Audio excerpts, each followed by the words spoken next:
For DD News Meghalaya. We bring the fabric. Ha kaperthai ha kabaki brio ki bun kam halaki jong ki jing em bat ki jingkit clear ka syarak jong ka jingkermen kalami na kabenta ki Longiing long Shem ki ba Shem jing e ban pendap penbiang ya ki jingdon kam jongki ka Look Culture Media Limited ka company ka badon hari United States kalami syakmat ban ai Jingiarap syaki Longiing ki baduk han Nongmensong tungin yakmi ya kani ka kubor.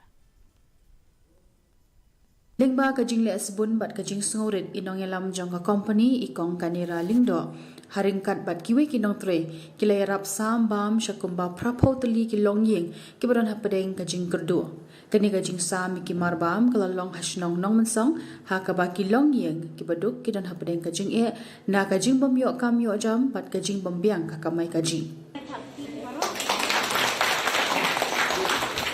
Hagari ka program bo nakilong kami kile tho ya ka jing e ka jongki bat kilapan pauru ya ka jing songu jongki na ka benta ka jing yo Jingiarap ha ka por ba kidon kam e da ka ba ong ba kum kini ki Jingiarap kilapan penduna shibun ya ka jingkit ka jongki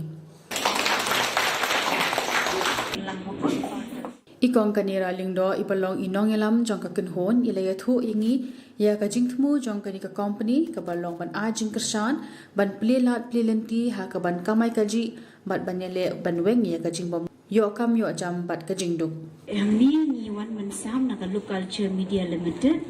ti na benta ki badok ti hangni ngitrai ban yarap ya ki badok ki badeko ki bamatla ki Shem Jynjar